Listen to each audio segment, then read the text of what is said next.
quite who's going to win. It really just depends on positioning. I've said that a lot of times, but like that really is what it comes down to. Is these have these really good AOE spells that like positioning will dictate the winner of. Well, and CLG, you know, being in that position, it looked like they were ready to push, but those minions sort of getting in, and like you said, like that would be a horrible setback, and so it's almost like they just were forced to move back in order to protect their own base. Yeah, exactly. And they didn't really have an easy way to push. They probably could have gone down to bottom lane and backdoored it. It is at half that's probably killable, but it is just scary to always be in the situation where, you know, you're not quite sure if you want to go for it. You don't really want to go risk it all in to end the game for a tournament match where like, if you lose you're just going home, right? So no one wants to play the super risky things there unless you think you're the underdog. And so they saw that top and bottom lane are getting pushed and like, well, we lose all map control if those inhibitors go down. So yeah, they just have to like defend even though they might have wanted to push. Making a run again. Yep, they're going up towards mid, so they're not going to go for the top for the inhibitor again or the bottom for the extra turret. They're just going to go up mid again, and Heimerdinger's ready. He does have turrets up. They do a lot of damage per swing. Those are very deadly turrets. Yeah, Kog'Maw is just like beast mode right now. He's glowing bright white with the red and green elixir, the Christmas elixirs. He's just super, super deadly. 3,000 health, 2 attacks per second. I mean, a good 1,000 mana to pull from if he wants to. It's just like all kinds of powerful.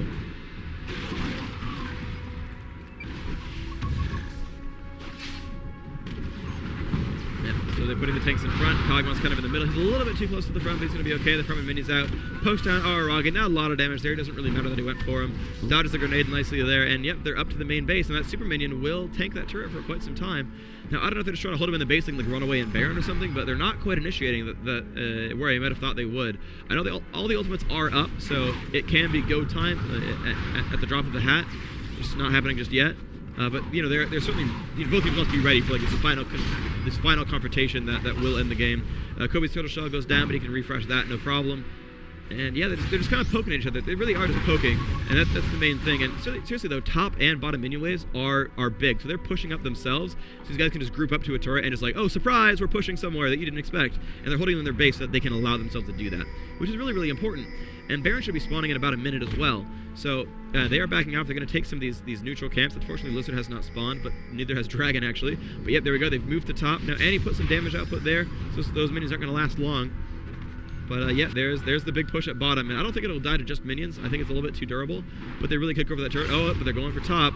And they're not quite ready. They're still limping at its place. So there's the Kog'Maw W and poke, poke, poke. But uh-oh, terrorists in range. Be careful. And they've got to back off. Just be careful, this little poking game. And let's see what they can do about this. So GG taking a couple shots. It's going to be okay for now. Gets that voice staff, just throwing shurikens across. Oop, dodges very good. A good dodge from him. And let's see, they're just positioning themselves. Oh wow, bottom actually did push itself. I'm surprised. Oh, I forgot, because that inhibitor is down. Those creeps has buffed stats, so that did just get them a free tower kill. So very good play. CLG is playing it completely right and giving themselves advantages by holding the enemy team there and letting them push other waves. And you can see, like, bottom lane, that tower is getting low. Mid lane is just pushing back into the base every single time, throwing away that farm. So this fight is really, CLG is intentionally making it take a long time because they're going to get huge advantages. And look, another turret kill. Epik's just not watching that. And that's huge. They're going to be on the inhibitor now, and that inhibitor will fall unless they do something about it. And that is huge. So this is going very well for CLG. They're really, really doing the right thing here. And they're just going back and forth, up and down. And the thing is, Epik can't see them. They can't see down this cliff right here. So they're like, oh, surprise, right your turret again. And they're like, oh, we didn't know that. We're going to go lose this fight. Okay, here they go. This is going to be the big battle. There's Mimo in the middle of everyone. He will not pop his ultimate yet until they can find Kog'Maw. But there's Ken, and there's Tarek, and there's Shen, and Annie popping out of the range. And it's a very, very good Mimo ultimate. Will Miss Fortune get hers out? I have not seen her channel that yet. I think she's just right-clicking really, really hard, trying to pick off Kobe. They might kill him, and Moon trying to get out. And then there's the ultimate, but gets stunned again. And yes, they will kill Udyr. Oh man, some lag spikes. Ouch. Looks like they did pick off a lot of kills, and Dan with a triple kill in the middle of all that. That was ridiculous, getting everyone, and that's what I was talking about. He has to be that consistent, awesome driving force to win those fights, and that was just like 4 kills right there. Everyone but Kog'Maw got owned because that was a good Amumu ultimate, and Miss Fortune did get her ultimate out as well, and Dan was ignored. They were going for everyone but Dan, and you can see Dan, spent all his mana, still has about half his health, and just did a very good job of keeping himself in that fight, doing the right thing, and just running over everyone. Putting down his turrets, putting down his grenades and rockets, and just like, sup guys, I'm here. And it was good stuff. I mean, they played that battle correctly. They played that exactly right. They got that big R button going on, And they separated out what they wanted to do. They got Kog'Maw towards the back because he got a Amumu ultimated, cleansed out, and then was like out of the fight somehow. He just wasn't hitting the right targets anymore. And they managed to position their carries far away from Kog'Maw, and Kog'Maw can hit some tanks. They don't really care if he kills tanks. And it was just really, really good fight. I mean, they really kept it together. They were really, really getting overwhelmed. So I mean, that almost seemed like a situation freak where it was like, we have to engage in this battle. We have to figure out a way to push them back. Yeah. So CLG calling out some shots saying, we got to get Baron. CLG, of course, lost that last fight. Still up 2 champion kills, but every single Dragon, I just have to reiterate, Dragon is literally keeping Epik in the game. If they didn't get Dragons, they would have lost by now, 100% certain. They've all gotten like 1,000 golden experience from these Dragon kills, which is just immense. And Dan's Heimer, just look at these items. Riley's like, he's all like end tier items. Like, oh, Riley has Crystal Scepter, Sork Boots, which I guess you can sell. Zhonya's Ring, obviously the most expensive. Haunting guys, really don't want to get rid of. Archangel Staff is pretty much fully charged now. I mean, he's got like 600 ability power on Heimerdinger. That's a lot of damage. It's ridiculous. All right, Excessor getting himself Lizard buff. Good play there. Chowster running around. Now, Chowster's not doing a whole lot as Janna, unfortunately. Unlike last game where he was really holding his team together, he's not quite pushing everyone back the way he wants to, it seems. So I'm a little bit surprised. He's not like quite being as impactful as the Janna last game. Just for some reason, this is not getting those like free win like battle ultimates where like some dude gets knocked all the way back. He's got a couple of those. He's gotten a couple of those where they got that fight at bottom where they owned everyone by the inhibitor. But the most 2 recent battles, he hasn't been quite doing what we know Janna's can do.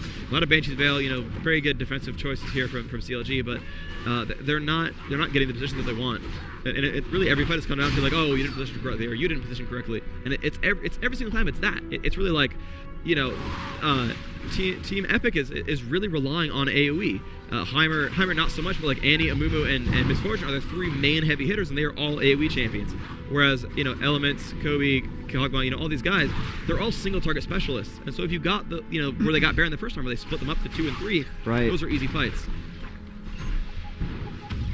And they're not getting those fights. So we're almost up to an hour-long game. They're pushing up to the top of the map. CLG is coming back for this push, and of course Heimer can one-shot range minions now, no problem. But yeah, Amumu's holding down 2 lanes by himself. The thing is, they have no turrets to hold themselves alive. So this is really the one case where CLG is going to be able to really just like walk up, like piecemeal, like pick a fight, like in little positions. Oh, let's throw 2 guys here, let's throw 2 guys here, and that'll actually work for them. They can do these weird little harassing things, and that'll actually function quite nicely.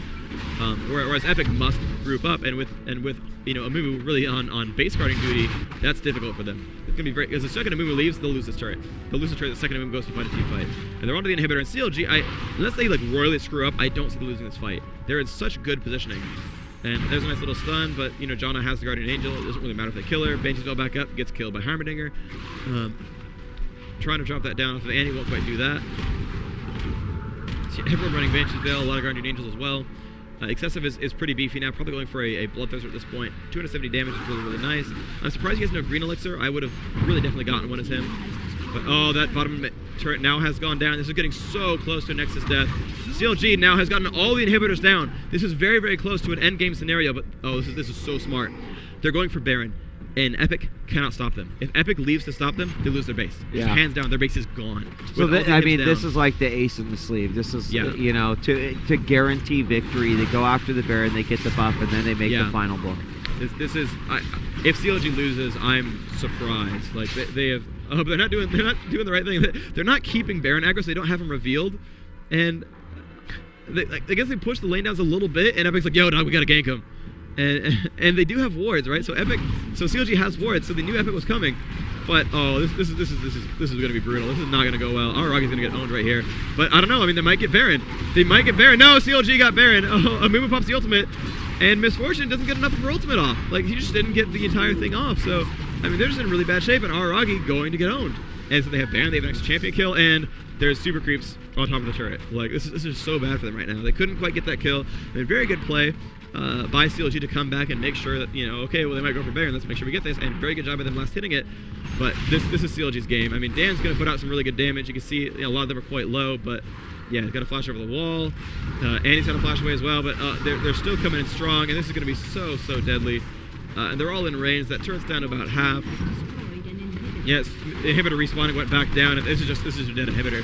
This is a dead turret, and this is going to be GG. CLG is almost definitely going to be our North American League of Legends winners right here. 4 World Cyber Games down below half, and there goes the Nexus and Indy down it goes. Wow. CLG champions for North America, winning the WCG, coming down, losing the first game, winning the second one. Very good job. Very good job by CLG. Very good showing by Epik. Thank you for making it 2 games, guys. A full 2 hours of LOL. And don't forget, guys, Mac Client on its way. Winners, CLG just won themselves $2,000, 5 Samsung SSD hard drives and cards. Second place, Epik, won themselves $1,000. Not shabby, but I know that they were looking for that big prize. They still win 5 Samsung SSD cards as well. And I just definitely want to also say thank you to all the folks who ooh, it's dark in here. Do you want to know why? Because we were supposed to be out of here an hour ago, but you know what? You can't stop in a championship matchup. Yeah. So you did a great job, man. I can tell you, you have just made me realize how little I actually know about the game. And here I am, like, I'm playing. I'm like, yeah, man, I like my one champion. This is cool. It's fun. I'm gonna pug it up. Now it's like, oh my God, there's so much more now that I can open up and explore. So it just it speaks to the depth of the game. Oh, I think that's really fantastic. I really think so. Yeah. Yeah. So a big thanks to Riot Games, Freak as well for coming and casting this, and let's give it up for CLG one last time. All you folks in the stream, thanks for joining us all day, and don't forget, follow us on Twitter, DJ Wheat, Sir Scoot, Slasher, Rivington III, Potato Head, Fish Sticks, Day 9 TV, live on 3. Freak. And I believe Riot Pendragon I know has one. You don't have a Twitter, Freak? I do. Riot Freak. Man, do you know how many followers we can get you right now? At Riot Freak is me. PHREAK. Okay, at Riot Freak. There you go. And tomorrow, Sunday, the WCG USA Finals Championship. The stream starts at 10 a.m. PST. Be there or be square. And oh wow, is this really how you guys are going to end it? Some more angels. We got angels on the outfield, folks. Virtual angels on the outfield. Slasher, Potato Head, Fish Stick, Scoots, everyone else. Thank you, WCG, for a great day 2. And we're looking forward to day 3. I'm DJ Wheat. Thanks again to the whole crew. Freak, once again, you're the man. We really appreciate it. And we'll see you tomorrow for more WCG 2010 USA Finals. Peace. I got to deal with these jobbers tonight. Like, how can I work under these conditions? How can I work?